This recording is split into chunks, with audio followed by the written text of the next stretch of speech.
nje basiqhubekana nomkhankaso okuzama ukuthi silungise izwe khona ukuthi abo belongiphompa ukuthi ngibe seGoli.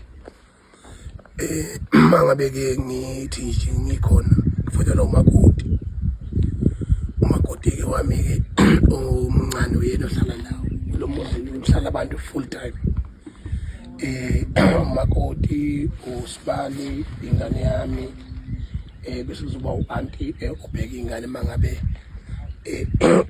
umakoti engekho ube se-Cape Town ke ngokusebenza ngoba umculi uMamthimkhulu ohlala la waziwa ukuthi uFloda. Kodwa ke uthe mayengithinta wayese esho ukuthi engathi uyabheda lapha ngase ngifonela mina ke udadewabo kamakoti la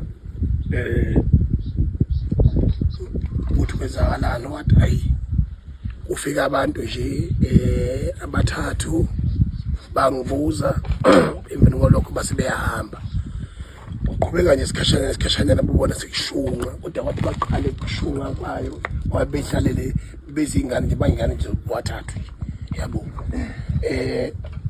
babona sekishunqa umthema engivide khona beshunqa lendlu le ashunqa ke lendlu ngasibazama ngoba lana sakhanda into yokuthi kube khona amanzi ngoba amanzi asihlupha kakhulu kule ndawo.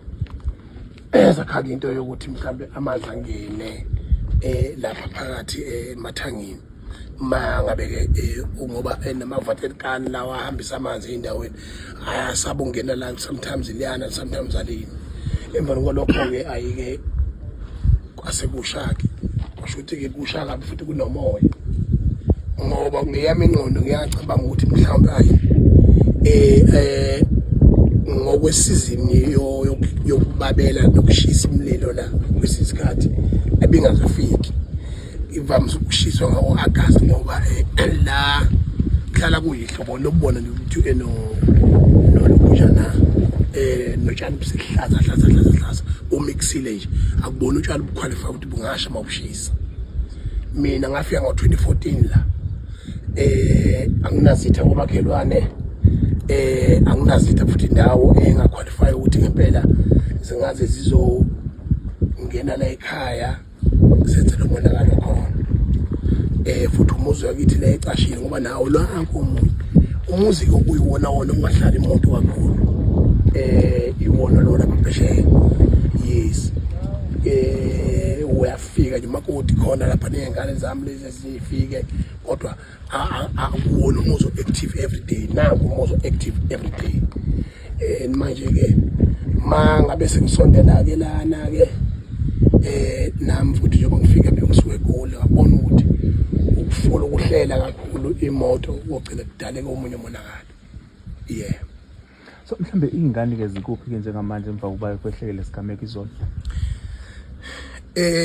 Njoba ngisho ukuthi ingane ezamile ukucisha umlilo kwasho ukuthi ke kuhlanga emoka nomoya izizodwa futhi thema isuka lapho ngoba bekusashalile baqale kuleli kangako bebe kunama fridge lana kunezinto ezikhona lencane uyibona incane le midla abantu abadala. Mina umntwana owedlozi umkhulu ngedlozi ayikhithe ngihlonipha nje umsamo ayikho into engihlonipha nje umsamo yabona nje mfowethu abantu bangakhuluma into abayithandayo kulungile banamalungelo kodwa ayikho into engihlonipha nje umsamo. Akekho ayikho indoda ngishithuyisangane kanjani. Ingane yami ithathwa ifunda la eMazimtoti ithathwa imoto njalo la ekuseni ayile esikoleni ayikho umuntu owavukashisa umuzi wakhe. Ningayidlala nje ipolitiki ngendlela edlala ngayo ngendlela enenza ngayo. Mina ngumuntu oyiqiniso oqondileyo njengoba ngithi umuzi wakhe omdala manquma la uMamthimkhulu bese kuba umunye umuzi usemzini yathi ogama unkosikazi wakhona uMakhuzwayo.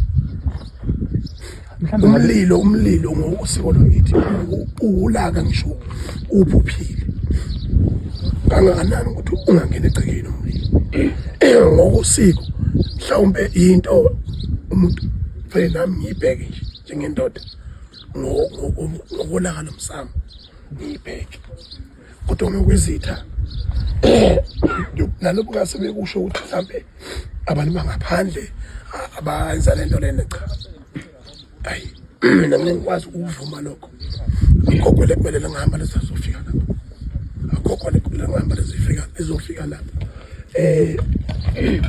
kodwa ngeke sikuvimba ukuthi ngezinto esizenzayo njengamanje eSouth Africa sizenza peaceful kodwa futhi iqiniso lithi mfowethu ama-threat akhona hayi kancane mina kusukela ngo-2021 impilo yami yashintsha nje kusukela silele ubaba uNcamalala